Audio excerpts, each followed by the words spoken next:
ಕುಂದಾನಗರಿ ಇವತ್ತು ಅಕ್ಷರಶಃ ಧಗಧಗಿಸ್ತಾ ಇತ್ತು. ರೈತರ ಆಕ್ರೋಶದ ಜ್ವಾಲೆಗೆ ಹತ್ತರಿಗೆ ಹೊತ್ತಿ ಉರಿದಿತ್ತು.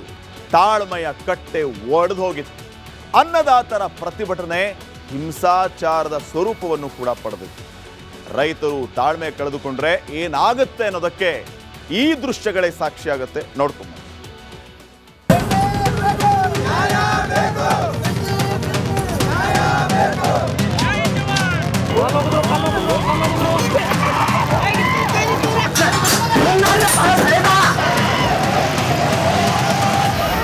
ಕಣ್ಣು ಹಾಯಿಸಿದಲ್ಲೆಲ್ಲ ಹಸಿರು ಶಾಲು ಧರಿಸಿರೋ ರೈತರು. ಎಲ್ಲೆಲ್ಲೂ ಸರ್ಕಾರದ ವಿರುದ್ಧ ಆಕ್ರೋಶ, ಶಿವಾನಂದ ಪಾಟೀಲ್ ವಿರುದ್ಧ ಧಿಕ್ಕಾರ. ಬಸ್ನ ಗಾಜುಗಳು ಪೀಸ್ ಪೀಸ್. ಮತ್ತೊಂದೆಡೆ ಪೊಲೀಸರೊಂದಿಗೆ ವಾಗ್ವಾದಕ್ಕಿಳಿದ ಅನ್ನದಾತರು.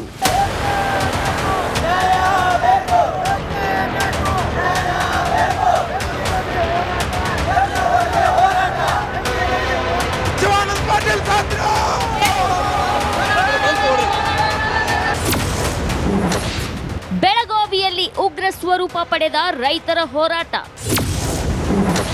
ಕಬ್ಬು ಬೆಳೆಗಾರರ ಆಕ್ರೋಶಕ್ಕೆ ಹೊತ್ತಿ ಉರಿದ ಹತ್ತರಗಿ. ರಣರಂಗವಾದ ಪುಣೆ ಬೆಂಗಳೂರು ರಾಷ್ಟ್ರೀಯ ಹೆದ್ದಾರಿ. ಬೆಳಗಾವಿಯಲ್ಲಿ ಅನ್ನದಾತರ ಪ್ರತಿಭಟನೆ ಕಿಚ್ಚು ಧಗಧಗಿಸಿದೆ. ಇಷ್ಟು ದಿನ ಶಾಂತವಾಗಿ ನಡೀತಿದ್ದ ಪ್ರತಿಭಟನೆ ಶಿವಾನಂದ ಪಾಟೀಲ್ರ ಒಂದೇ ಒಂದು ಹೇಳಿಕೆಯಿಂದ ಹಿಂಸಾಚಾರಕ್ಕೆ ತಿರುಗಿತ್ತು. ಹತ್ತರಗಿ ನಿಗಿ ಕೆಂಡವಾಗಿತ್ತು. ರೈತರ ಆಕ್ರೋಶದ ಜ್ವಾಲೆ ಪುಣೆ ಬೆಂಗಳೂರು ರಾಷ್ಟ್ರೀಯ ಹೆದ್ದಾರಿಯನ್ನ ಆವರಿಸಿತ್ತು.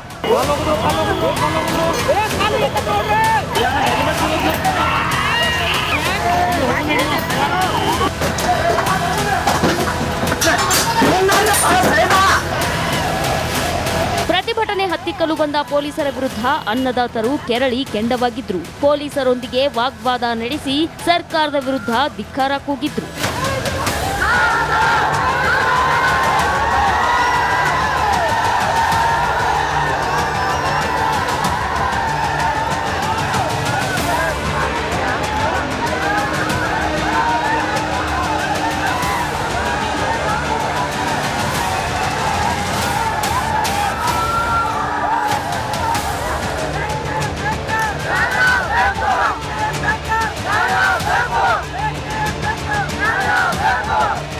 ರಾಷ್ಟ್ರೀಯ ಹೆದ್ದಾರಿಯನ್ನು ತಡೆದು ಇಲ್ಲಿ ರೈತರು ಪ್ರತಿಭಟನೆಯನ್ನು ಕೂಡ ಈಗ ಮಾಡ್ತಿರುವಂಥದ್ದು ಗಮನಿಸಬಹುದು. ಇಲ್ಲಿ ಪೊಲೀಸರ ಕೈ ಮೀರಿ ಪರಿಸ್ಥಿತಿ ಸದ್ಯ ಹೋಗಿರುವಂಥದ್ದು. ನಿರಂತರವಾಗಿ ಕಳೆದ 2ನೇ ಬಾರಿಗೆ ಈಗ ಮತ್ತೆ ಕಳೆದ 2 ಗಮನಿಸಬಹುದು ಯಾವ ರೀತಿಯಾಗಿ ಇದೆ ಅನ್ನೋ ಪರಿಸ್ಥಿತಿ ನೋಡ್ಬೋದು.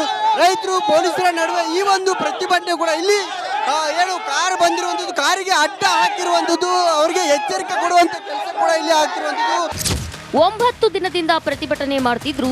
ಸರ್ಕಾರ ನಮ್ಮ ಮನವಿಗೆ ಸ್ಪಂದಿಸುತ್ತಿಲ್ಲ ಅಂತ ರೈತರ ಆಕ್ರೋಶದ ಕಟ್ಟೆ ಒಡೆದಿತ್ತು. ಬಂಧನಕ್ಕೆ ಮುಂದಾದ ಪೊಲೀಸರ ವಿರುದ್ಧ ಆಕ್ರೋಶ ಹೊರಹಾಕಿದ್ರು. ಪ್ರತಿಭಟನೆ ಹಿಂಸಾಚಾರಕ್ಕೆ ತಿರುಗ್ತಿದ್ದಂತೆ ಪೊಲೀಸರು ರೈತರನ್ನ ವಶಕ್ಕೆ ಪಡೆದ್ರು.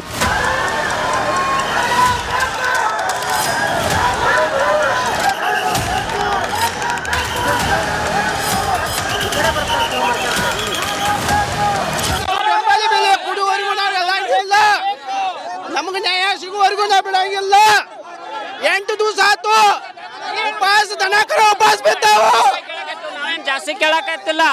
ಬರೀ 500 ರೂಪಾಯಿ ನಾವು ರೈತರದ ಕ್ರಮ ಏನಾಗ್ತೈತಿ, ಎಷ್ಟು ತ್ರಾಸ ಆಗ್ತೈತಿ, ಏನಾಗತೈತಿ ಅದನ್ನ ನೋಡಿ ನಮಗೆ ಕೊಡ್ರಿ. ನಾವೇನು ನಿಮಗೆ ಅನ್ಯಾಯ ಮಾಡಾನಿಲ್ಲ. ನಾವು ರೈತರ ಮಕ್ಕಳ ಖರ್ಚು ಅದಾವು, ಇವತ್ತರಿಂದ ನಮಗೂ ನುಕ್ಸಾನ್ ಅದಾವು. ಇಲ್ಲೇ ಹಾಯ್ತದ ಅಂಗಡಿಯಾಗ 3500 ರೂಪಾಯಿ ಬಿಲ್ ಕೊಡತ್ತಾರ. 3500 ರೂಪಾಯಿ ಇಲ್ಲೇ ಮಹಾರಾಷ್ಟ್ರ ಫ್ಯಾಕ್ಟ್ರಿಯಾಗ ಕೊಡತ್ತಾರ. ಇವ್ರಿಗೆ ಯಾಕೆ ಪುರೋಡ್ಸಂಗಿಲ್ರಿ? ಬಸ್ ಪೊಲೀಸ್ ವ್ಯಾನ್ ಮೇಲೂ ಕಲ್ಲು ತೂರಾಟ.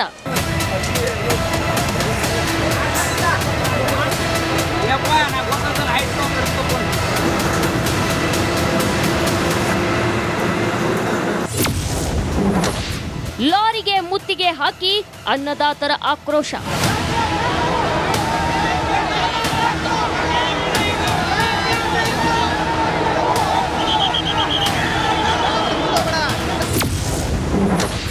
ರೈತರ ಪ್ರತಿಭಟನೆಗೆ ವಿವಿಧ ಮಠಾಧೀಶರ ಬೆಂಬಲ.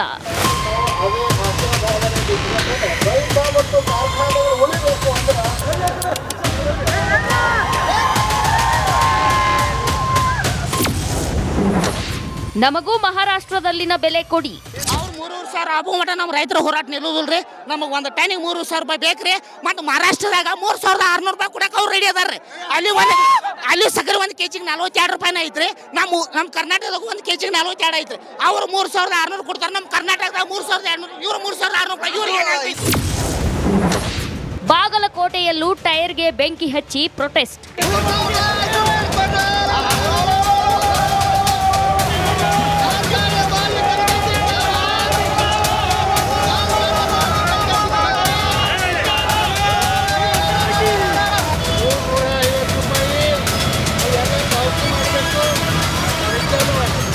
ಒಂದ್ ಕಡೆ ಸಿಎಂ 3,400 ರೂಪಾಯಿ ಕೊಡಿ ಅಂತ ಮನವಿ ಮಾಡಿದ್ರು ಸಕ್ಕರೆ ಕಾರ್ಖಾನೆ ಮಾಲೀಕರು ಒಪ್ತಿಲ್ಲ. ಇತ್ತ ರೈತರು ಕೂಡ 1 ಟನ್ಗೆ 3,500 ಕೊಡದಿದ್ರೆ ಪ್ರತಿಭಟನೆ ಕೈ ಬಿಡೋ ಮಾತೇ ಇಲ್ಲ ಅಂತ ಪಟ್ಟು ಹಿಡಿದಿದ್ದಾರೆ. ರೈತರು ಹಾಗೂ ಸಕ್ಕರೆ ಕಾರ್ಖಾನೆ ಮಾಲೀಕರ ಮಧ್ಯೆ ಸರ್ಕಾರ ಇಕ್ಕಟ್ಟಿಗೆ ಸಿಲುಕಿದ್ದಂತೂ ಸತ್ಯ. Bureau report, republic Kannada. Kundanagari ಇವತ್ತು ಅಕ್ಷರಶಃ ಧಗಧಗಿಸ್ತಾ ಇತ್ತು. ರೈತರ ಆಕ್ರೋಶದ ಜ್ವಾಲೆಗೆ ಹತ್ತರಿಗೆ ಹೊತ್ತಿ ಉರಿದಿತ್ತು. ತಾಳ್ಮೆಯ ಕಟ್ಟೆ ಒಡೆದು ಹೋಗಿತ್ತು. ಅನ್ನದಾತರ ಪ್ರತಿಭಟನೆ ಹಿಂಸಾಚಾರದ ಸ್ವರೂಪವನ್ನು ಕೂಡ ಪಡೆದಿತ್ತು. ರೈತರು ತಾಳ್ಮೆ ಕಳೆದುಕೊಂಡ್ರೆ ಏನಾಗುತ್ತೆ ಅನ್ನೋದಕ್ಕೆ ಈ ದೃಶ್ಯಗಳೇ ಸಾಕ್ಷಿಯಾಗುತ್ತೆ. ನೋಡ್ಕೊಂಡು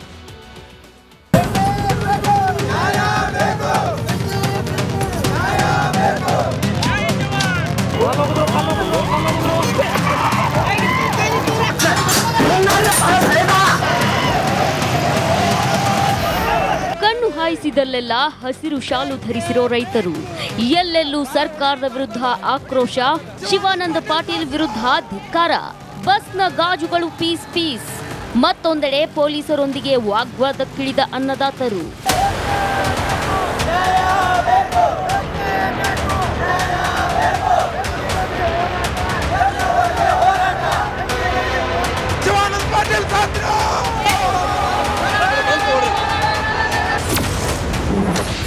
ಬೆಳಗಾವಿಯಲ್ಲಿ ಉಗ್ರ ಸ್ವರೂಪ ಪಡೆದ ರೈತರ ಹೋರಾಟ. ಕಬ್ಬು ಬೆಳೆಗಾರರ ಆಕ್ರೋಶಕ್ಕೆ ಹೊತ್ತಿ ಉರಿದ ಹತ್ತರಗಿ. ರಣರಂಗವಾದ ಪುಣೆ ಬೆಂಗಳೂರು ರಾಷ್ಟ್ರೀಯ ಹೆದ್ದಾರಿ.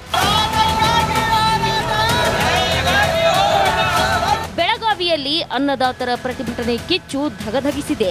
ಇಷ್ಟು ದಿನ ಶಾಂತವಾಗಿ ನಡೀತಿದ್ದ ಪ್ರತಿಭಟನೆ ಶಿವಾನಂದ ಪಾಟೀಲ್ರ ಒಂದೇ ಒಂದು ಹೇಳಿಕೆಯಿಂದ ಹಿಂಸಾಚಾರಕ್ಕೆ ತಿರುಗಿತ್ತು. ಹತ್ತರಗಿ ನಿಗಿ ಕೆಂಡವಾಗಿತ್ತು. ರೈತರ ಆಕ್ರೋಶದ ಜ್ವಾಲೆ ಪುಣೆ ಬೆಂಗಳೂರು ರಾಷ್ಟ್ರೀಯ ಹೆದ್ದಾರಿಯನ್ನ ಆವರಿಸಿತ್ತು.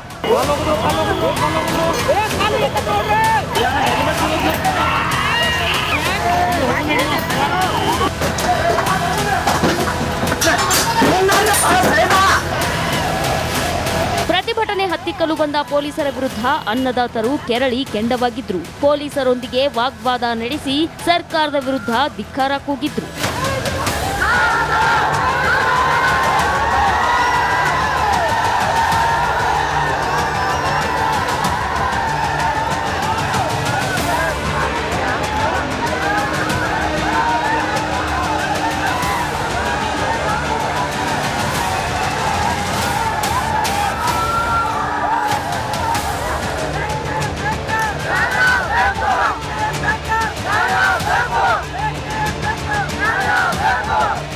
ರಾಷ್ಟ್ರೀಯ ಹೆದ್ದಾರಿಯನ್ನು ತಡೆದು ಇಲ್ಲಿ ರೈತರು ಪ್ರತಿಭಟನೆಯನ್ನು ಕೂಡ ಈಗ ಮಾಡ್ತಿರುವಂಥದ್ದು ಗಮನಿಸಬಹುದು. ಇಲ್ಲಿ ಪೊಲೀಸರ ಕೈ ಮೀರಿ ಪರಿಸ್ಥಿತಿ ಸದ್ಯ ಹೋಗಿರುವಂಥದ್ದು. ನಿರಂತರವಾಗಿ ಕಳೆದ 2ನೇ ಬಾರಿಗೆ ಈಗ ಮತ್ತೆ ಕಳೆದ 2 ಗಮನಿಸಬಹುದು ಯಾವ ರೀತಿಯಾಗಿ ಇದೆ ಅನ್ನೋ ಪರಿಸ್ಥಿತಿ ನೋಡ್ಬೋದು. ರೈತರು ಪೊಲೀಸರ ನಡುವೆ ಈ ಒಂದು ಪ್ರತಿಭಟನೆ ಕೂಡ ಇಲ್ಲಿ ಏನು ಕಾರ್ ಬಂದಿರುವಂಥದ್ದು, ಕಾರಿಗೆ ಅಡ್ಡ ಹಾಕಿರುವಂಥದ್ದು, ಅವರಿಗೆ ಎಚ್ಚರಿಕೆ ಕೊಡುವಂಥ ಕೆಲಸ ಕೂಡ ಇಲ್ಲಿ ಆಗ್ತಿರುವಂಥದ್ದು.